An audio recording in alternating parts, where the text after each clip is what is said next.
Hello, and welcome to Teaching for the Week. My name is Nzabam Gomez Zulu. I am an art instructor and I help aspiring artists fall back in love with drawing again.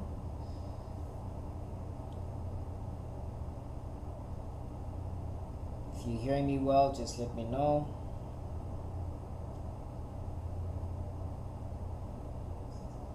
And without further ado, let's get into it.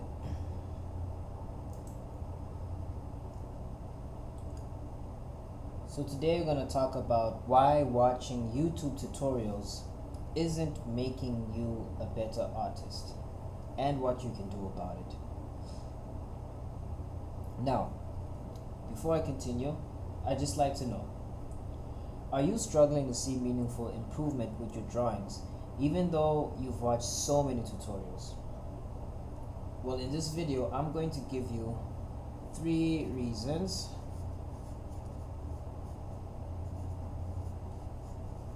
why watching tutorials isn't making you better and 3 things that you can do about it.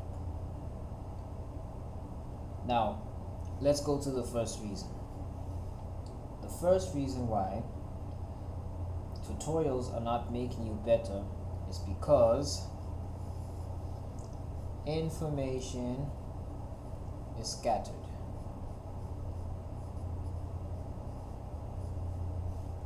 Information is scattered. Now, if you were to be honest, or if this is something that you can relate to, you've probably looked from different sources, and the thing is, it's different sources telling you different things. The problem with that is it leaves you with less clarity and less direction. And in your defense, you're looking at it in this sense: I want to learn how to shade, and so YouTube then shows me a random video about shading, right? But then it also gives me a video from a different channel where a different person has arrived to a different way to do the same thing. And because people have different ways of seeing the same thing, it's not easy for you to put the 2 and 2 together, especially when you lack so much context. So, the first reason why watching tutorials is not making you a better artist is because the information is scattered. If you want to look for figure drawing, you put that on YouTube, and YouTube will do what it's supposed to do and show you the best that it can recommend. But then it's going to show you a video from 3 different artists. And these 3 different artists have different styles, showing you how to get to the same result in very different ways. And that's going to leave you more confused. That's not going to help you in the end get the results that you want. And so you want to avoid doing this. You want to avoid going onto the internet, going onto YouTube and just typing in something and then gathering from different people thinking that that's going to help you get more clarity. It doesn't work that way. So that's the first reason. The second reason is watching does not equal drawing. Now, what do I mean when I say watching does not equal drawing? And if you've just joined, welcome. We're going over the 3 reasons why watching tutorials isn't making your art better. And so, the reason why I say this is because you'll find a good number of people, or oftentimes it's ourselves.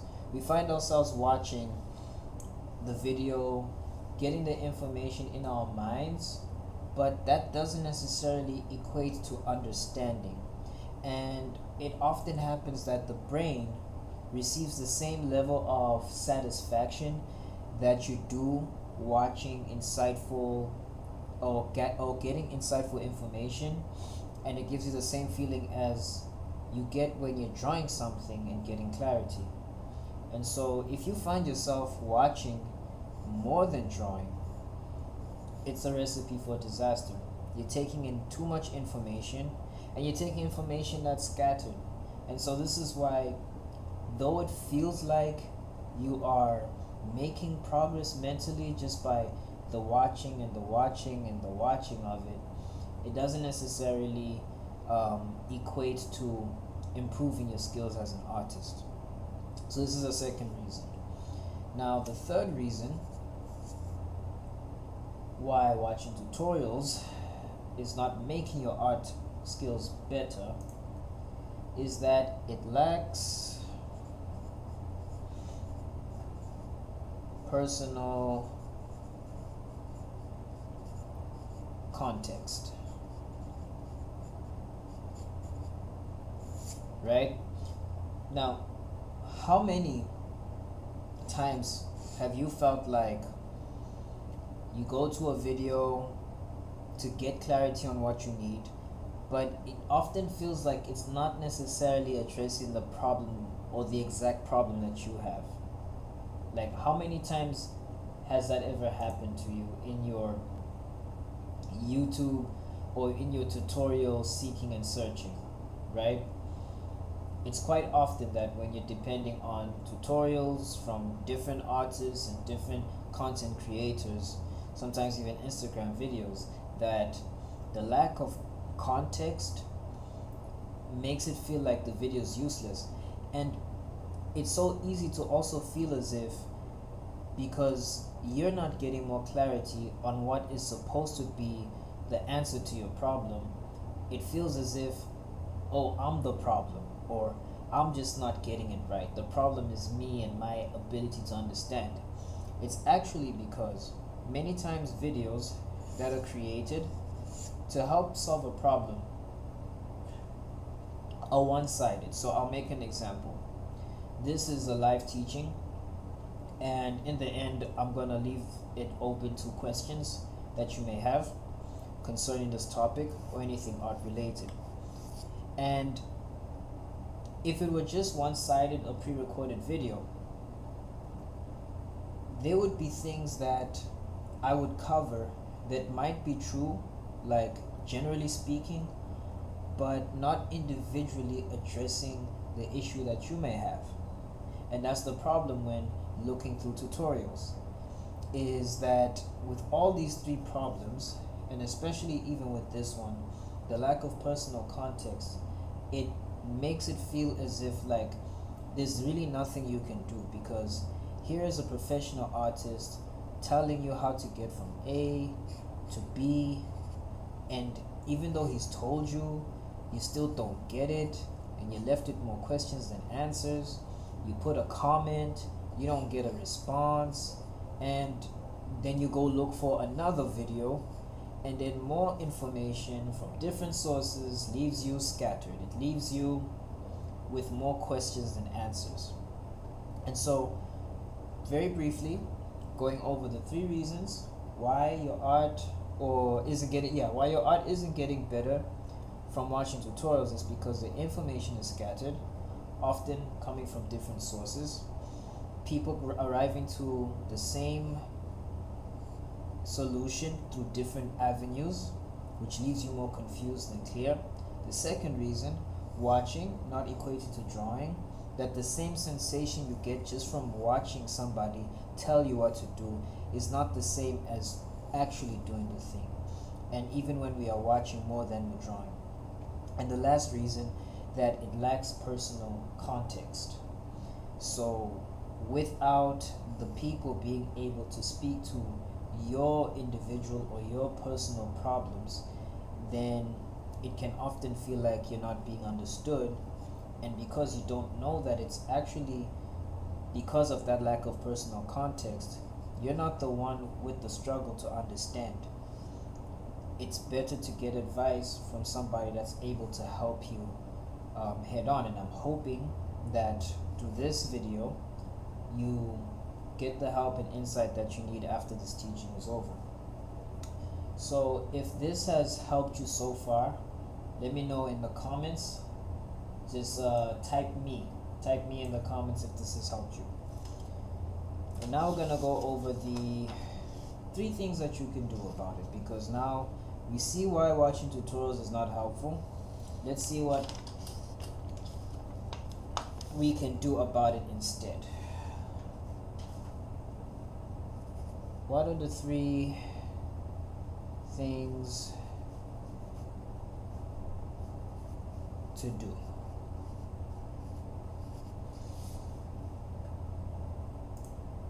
Now the first thing that I would recommend is find and follow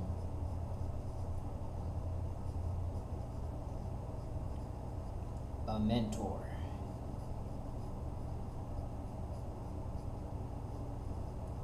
And to be specific, one mentor, just one mentor.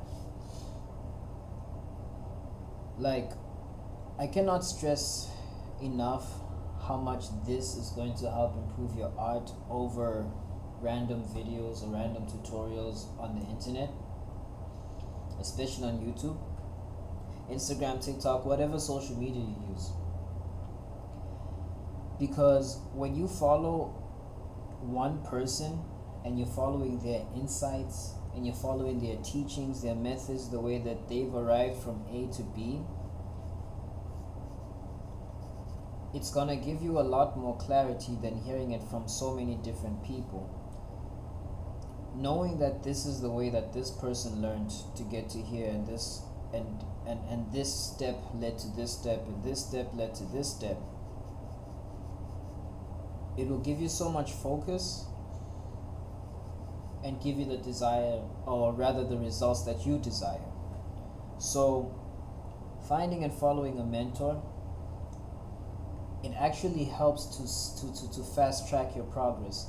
And you don't even have to find somebody, like, physically speaking. So I'm one of the students to one of the most well-known and respected illustrators in the art industry, Patrick J. Jones. But I've never met this person ever in person. Like, I'm one of his students in his private student group, but I bought his courses, I bought his books. And so when you find and follow a mentor, you want to get all the materials that they have available on the internet. Look for their courses, if they have any available. Look for books. Look for any material that they have available that you can use to help make your life easier and to make your art learning experience that much more pleasurable. And then whatever materials that they use, I would recommend that you get them. So if you find that they use a specific pencil, a specific eraser, a specific ruler, go for that, so that you are following as much as possible in the steps of your mentor and getting the results that are quite similar to theirs. That's why I have this pencil here, which is one of the pencils that Patrick Jones uses when he's sketching. So find and follow one mentor, someone who is already doing what you want to do and helps you get there without having to struggle to get there yourself. Second thing to do is work at your pace. This is not a crime.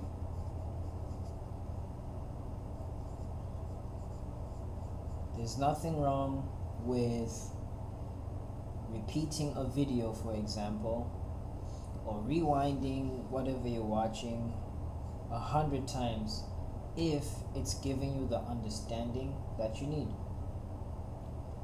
So don't be afraid if something is bothering you.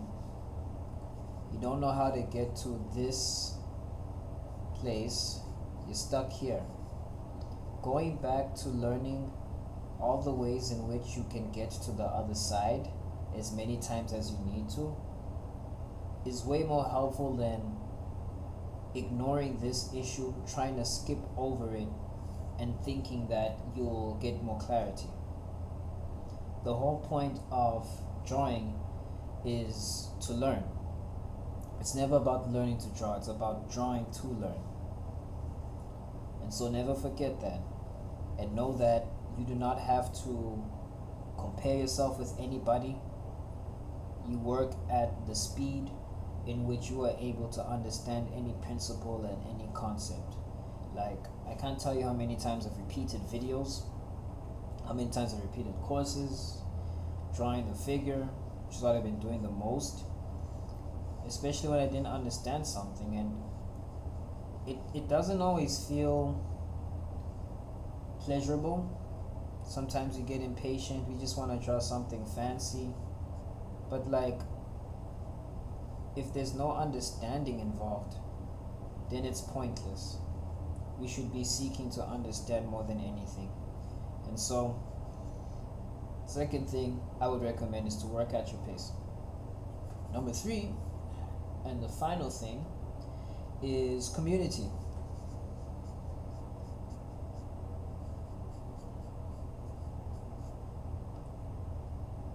So here's the thing about community. It is so influential in any and every area of your life. Like, the people that you hang around with often influence the type of person that you can become. I've heard somebody say that, show me your 5 friends and I'll know who you are. And I didn't understand that. I didn't agree with that, because it was like, you can't define me by different people. I have my own mind and whatever. But oftentimes the people that you hang around with are influencing you to make certain decisions that you're not even aware of. And there's a Bible verse that says, don't be deceived. I'm paraphrasing, but don't be deceived.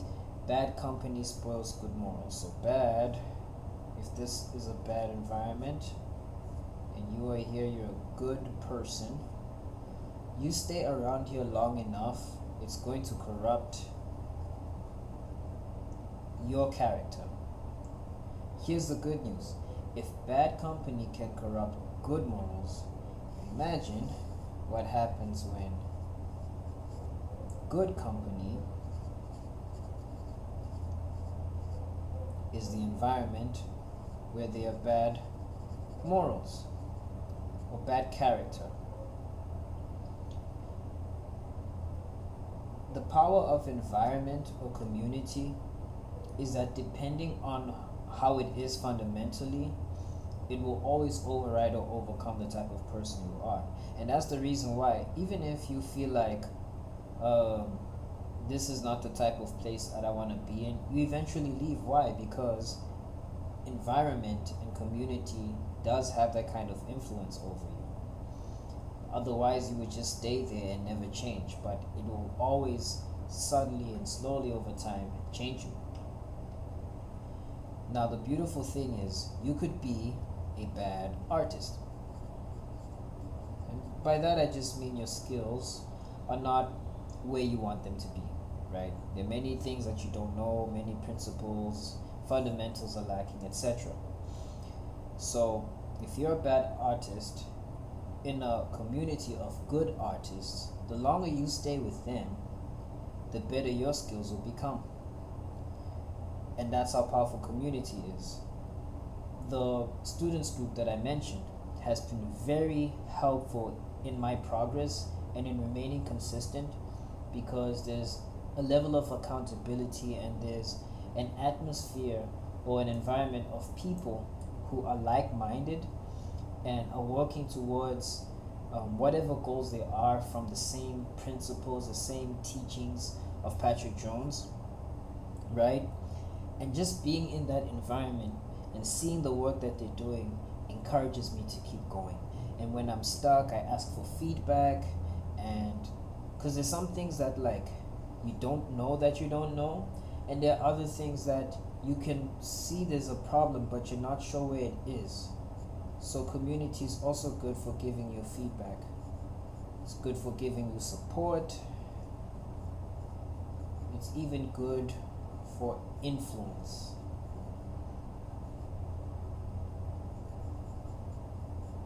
And look, I'll be honest, sometimes we want that it's our loved ones and the people that we hold dearest to our lives that, you know, that are the ones motivating us, encouraging us, and telling us we can do it, but that's not always the case. So you're better off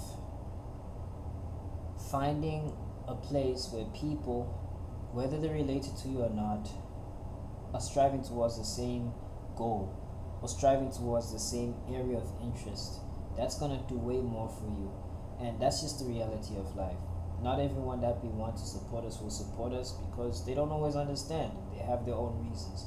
That should never be an excuse for you not to go forward and follow and pursue your dreams. And so, we've covered the 3 reasons why watching tutorials isn't making your art better. These are the 3 things to do about it. Find and follow one mentor, work at your pace, and community. If you apply these principles, there is no way that you will not see a level of improvement in your drawings. And I'd be more than happy to see the improvements that you make. Let me know in the comments if you found this helpful. That's all I have for you today. Thank you so much for tuning in. And until the next one, take care.